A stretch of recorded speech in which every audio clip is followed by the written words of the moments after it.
මේ තිරසන්නු රැළ යනවා වගේ සල්ලාලකමට ආස කරන්න එපා. ඒවා තිරසන්නුගේ වැඩේ ওই පාරවල් වල පේන්නේ.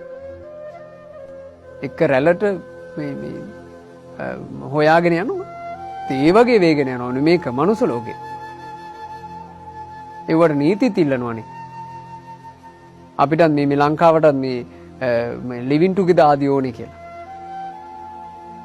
මේ තිරසන්නු වෙන්න නෑ ආසා. මනුස්සෙක් විදියට ලැබිච්ච සිහි කල්පනාව මොට්ට කරගන්න නෑ ආසා. බේවදුකම් මේ මද්ද්‍රව්‍ය භාවිත මේවා හින්දා. මනුස්ස ලෝකෙට ආවට මිනිස් ඇඟකින් තිරිසන් ලෝකෙන් ආවා වගේ ඉන්නේ. පෙරේත ලෝකෙන් පාත් වුණා වගේ ඉන්නේ.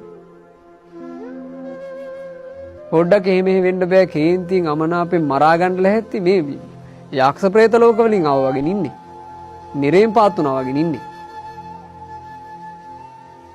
පොඩ්ඩ එහෙම වෙන්න බෑ මේ දේවාල ගානේ රිංග එක එක බලවේග වලින් උදව් ඉල්ල අනවින කරයි කොඩි වින කරයි හූනියම් කරයි පොල් ගහයි මිරිස් සඹරයි මේ අසුර ලෝක වලින් පාත් වුණා වගේ ඉන්නේ.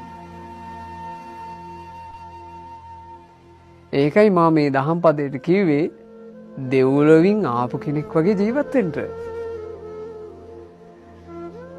මේ ප්‍රාණඝාත කර කර ජීවත් වෙන සමාජයක ඔයාලා සතුන් මැරීමෙන් වළකින්න.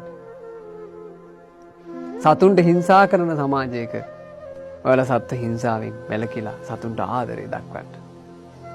අන් සතු දේ හොරකම් කර කර දිවි ගෙවන සමාජයක ඔයාලා හොරකමින් වැළකින්න. සල්ලාලකමින් ජීවත් වෙන සමාජයක බිරිඳ ස්වාමියා මෙහෙ වෙනකොට වැරදිකාම සේවනයෙන් පටලැවෙන සමාජයක ඔයාලා චරිතවත් මිනිස්සු වෙන්න.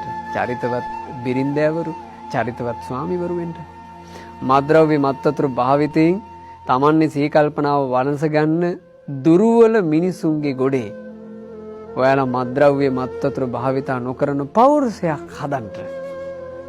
කාය දුස්චරිතය අත